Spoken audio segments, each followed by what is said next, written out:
And that's what we're going to talk about today. We're going to start off talking about some essentials. Go to Exodus 12, stand to your feet.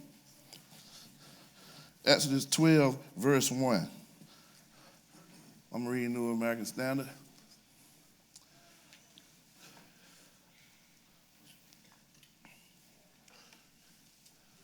It's interesting because the reason why he brought this back to me, Elder Rogers, is because it is not that you just get on Facebook. You realize that certain people don't even understand the elements of the blood.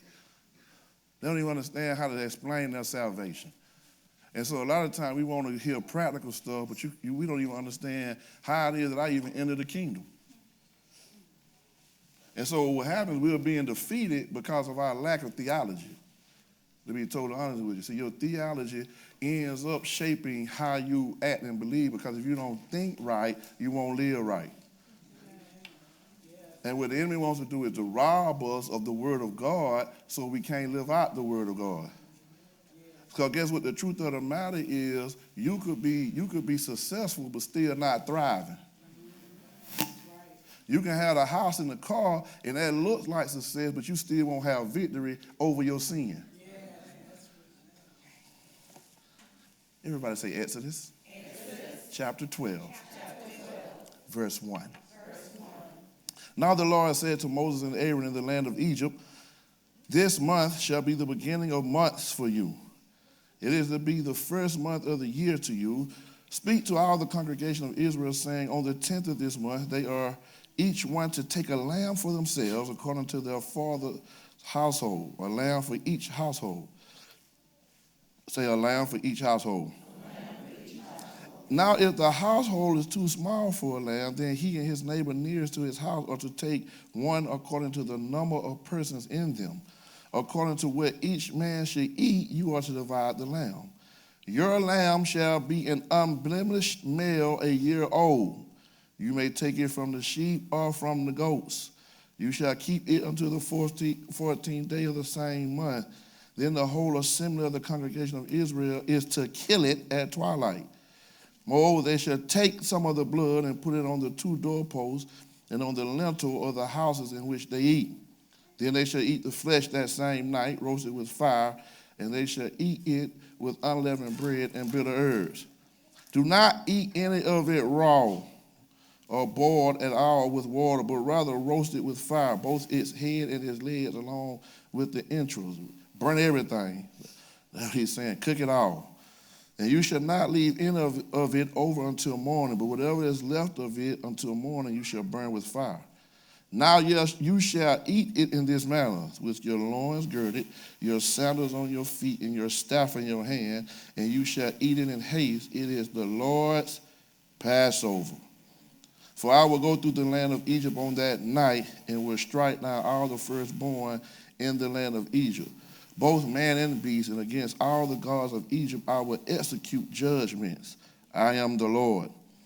The blood shall be a sign for you on the house where you live. And when I see the blood, I will pass over you. And no plague will befall you to destroy you when I strike the land of Egypt. Go to verse 23. You there?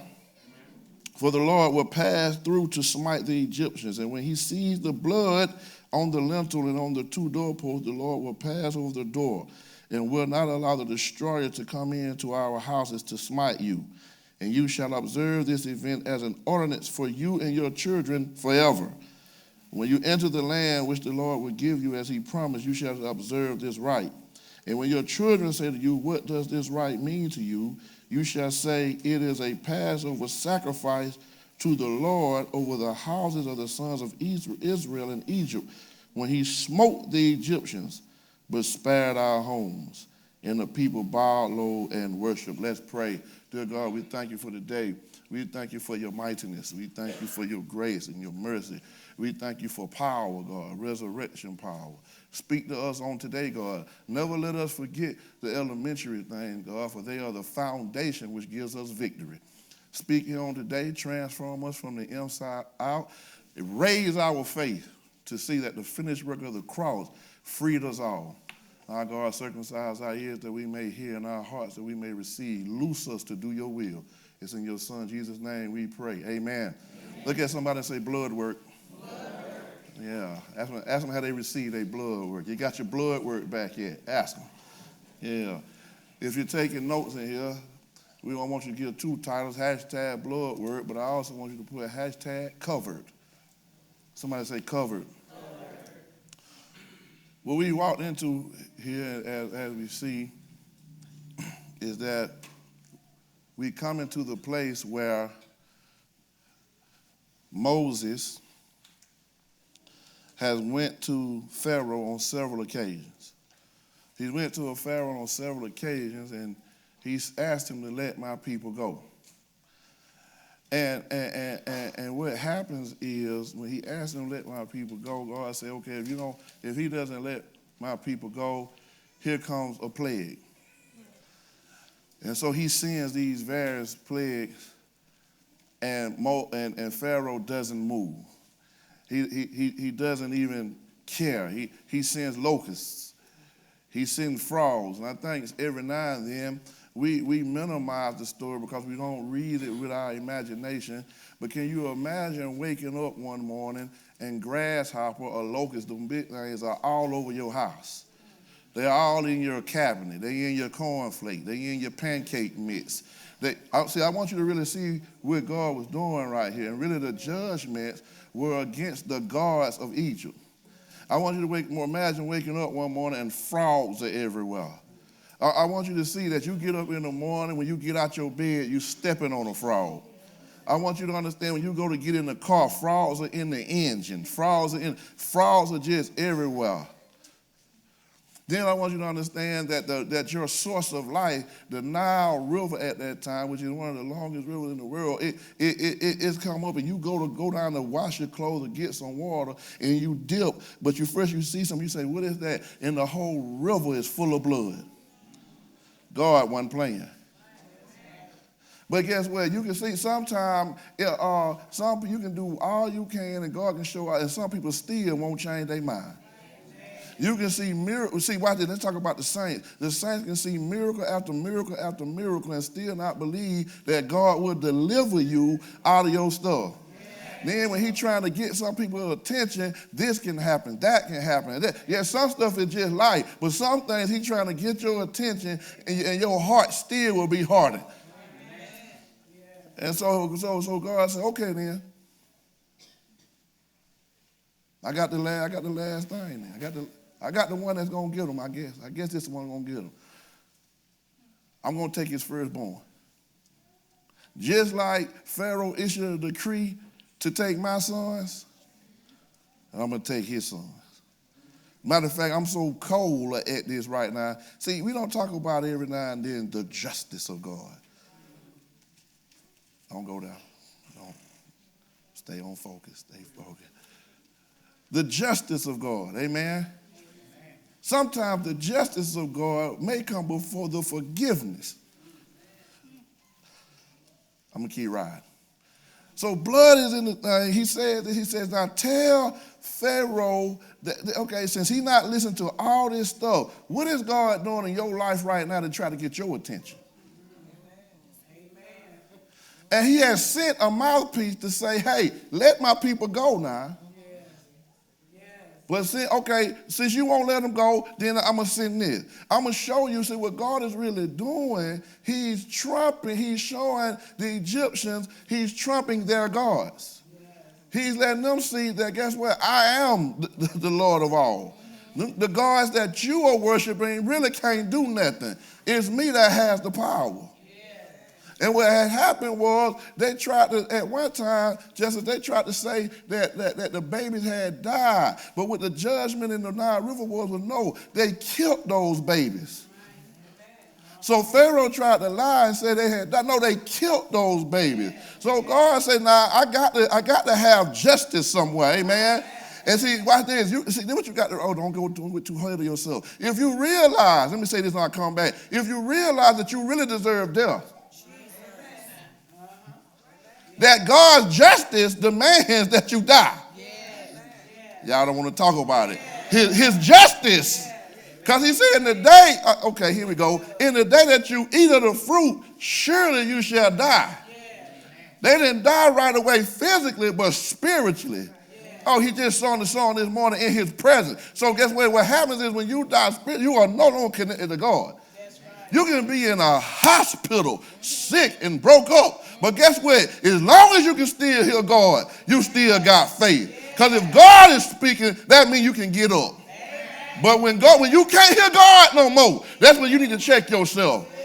Is anybody glad they can hear God for themselves and hear this morning? Lord, I might not want to be in a hospital bed. I might not want to be break up. But as long as I can still hear you, woo, as long as I can still hear you. And so he goes on, and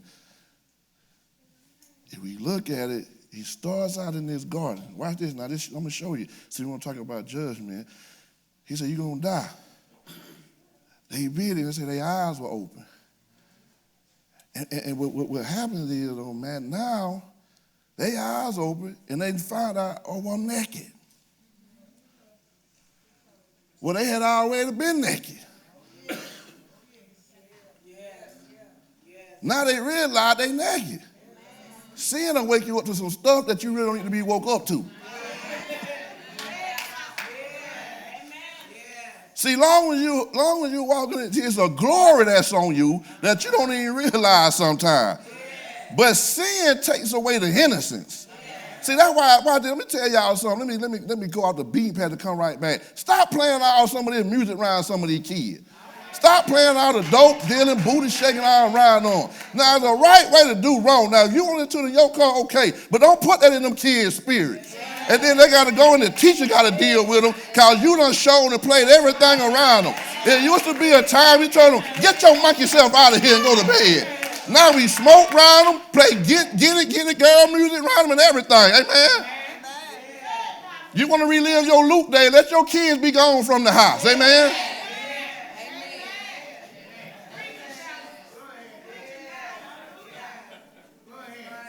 Grown folk do what grown folk do. I ain't talking about sin. There may be some music you can listen to, but your kids don't need to hear it. Then you have to say, they're going to hear it in the world. Okay, well, you better introduce it the right way. Amen? Somebody else will teach it to them, and they're going to be taught all backwards. Yeah, Boshanda. Amen.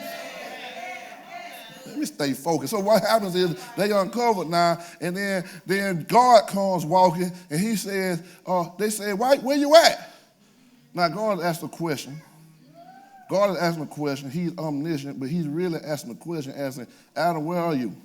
Now how is God going to ask a question and he know everything? So God is really not asking the question for himself. He's really asking the question for you. So that's why I ask you questions sometimes when I'm trying to help you have self-discovery. Adam, you ain't where I left you at, shawty. You ain't where I left you at, which means you have left your place of authority. Sin takes your place of authority from you.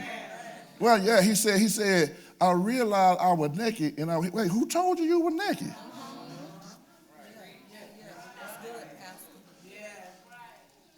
And then we do what we always do. He said, well,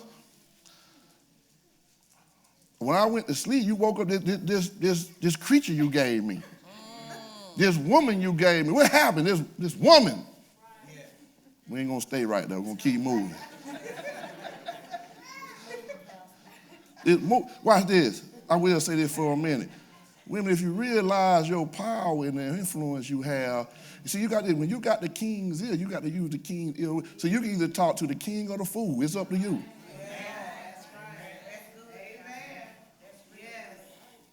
You go and tell that joker, look at you, He-Man. You just look at you, so you got muscles. You just look fine. That joker come out the house walking bow-legged. He overweight by 300 pounds, amen? But you have spoken to him. So why then what happens ends up coming is we sign that they naked, but when they end up leaving the garden, we see that they covered. Well, what are they covered with? So they covered with skins. Well, where they go and get the skins? Which told me something always got to die. You thought the skin was just clean? Can you imagine walking around with skin with just blood on it?